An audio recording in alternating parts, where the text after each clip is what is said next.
In this episode of Vacation Rental Machine, we're talking about how to have your guests leave reviews. Vacation Rental Machine helps hosts just like you learn how to start, grow, and scale your short-term rental business. This show is all about creating systems that help you automate your business, giving you more time and money freedom. If you're ready to start living the vacation rental life, then subscribe to this podcast today. Come and join us on our Facebook group, The Host Nation, where we'll be talking about starting, automating, and scaling a short-term rental business. Now, on to the show. All right, welcome back, Host Nation. Today, I have the pleasure of being with Julian Sage, my partner in crime in this whole thing. And we're talking about guests leaving your place, not only leaving, but leaving you a good review. How do you get your guests to leave a review after they leave? But before we get into that, I just wanted to let everybody know, if you're listening to this message, B&B Empire is now closed. What can you do? Because you missed it, you could sign up for the waiting list. If you sign up for the waiting list now, you'll most likely be first priority as soon as we open it back up. Again, B&B Empire is now closed. For those early adopters, thank you for joining us over there. We are bound to make big moves, and that's what we're about with VRM and the B&B Empire group. So, John, it's pretty interesting because when I look at a lot of people's profiles, I see that they have maybe been hosting for a long time, but their reviews aren't really up there. And Airbnb does have a good process of being able to keep on notifying people to leave reviews, but some people need a little bit extra. And even when they do leave reviews, sometimes they're not all 5 stars. They might leave like a 3 or 4 star review and everything in the description might be raving, but it's still a 3 or 4 star. And obviously, since our business is so heavy on reviews and reviews really make a big impact, it is important and is very important to know how to do the reviews appropriately so that we are able to get 5 stars consistently. So what does the process look like for a professional host when you are trying to get people to leave reviews? Well, one, you want to have or give them the experience of a great stay. That is really the first part that makes people want to leave a review. If they had a stellar experience, they will leave a review the very first time that they are asked to leave one by the platform.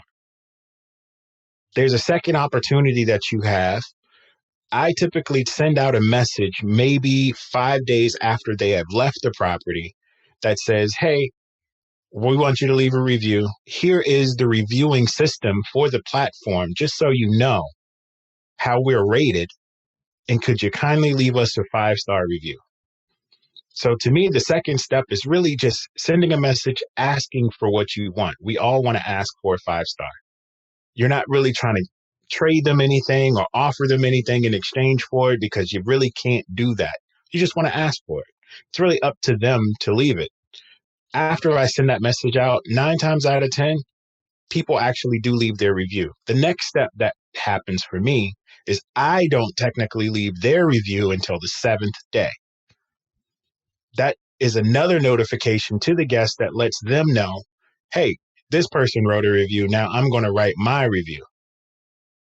I use tools like Smart B&B that stop me from sending in that review too early if the guest did something bad. Within Smart B&B, you're able to leave a bad review, which basically releases that review about 30 seconds or 5 seconds before the review period closes. That way, one, you've pushed it off. If you have other reservations that have come in, then your other reservations get a chance to fill up the window that somebody might see on that first page, so they're not seeing whatever review this person might be leaving.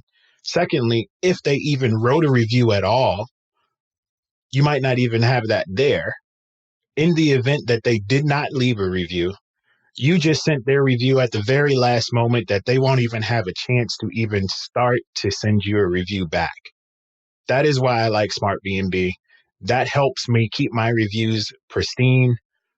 That will help anybody just be on top of their reviews. When I first started out, writing reviews was very difficult, right? I mean, how many words can you really say about people coming to stay at your place? They were good. They were great. I mean, I seen those reviews where it's just like great guest and that's it. I feel like you want to be a little more descriptive than just that.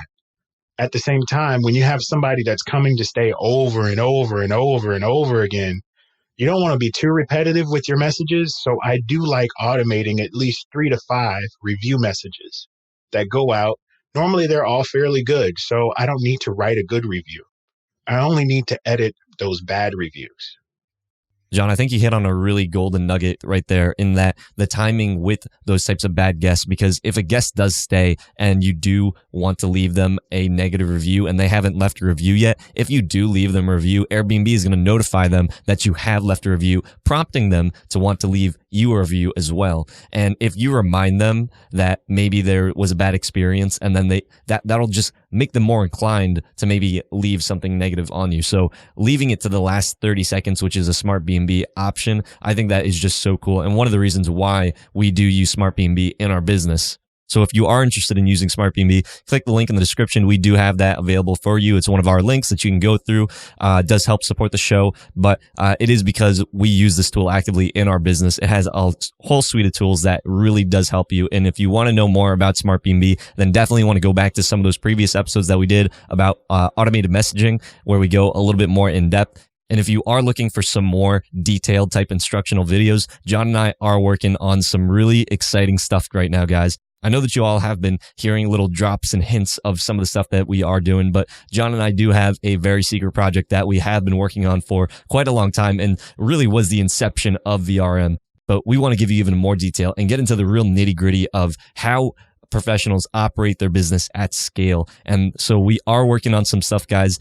Please stay tuned. Let us know what you think. I have seen some reviews saying like, I want you to talk more. I want more in-depth stuff. And we're covering a lot of content in this show. We're putting out 2 episodes a week. So if you are enjoying this, then please smash that like button, subscribe, join the Host Nation. Let us know that you do enjoy this. Let us know what you want to hear more of, because we do want to be able to get more in detail with you. And we have some really cool stuff coming up for you guys very, very soon.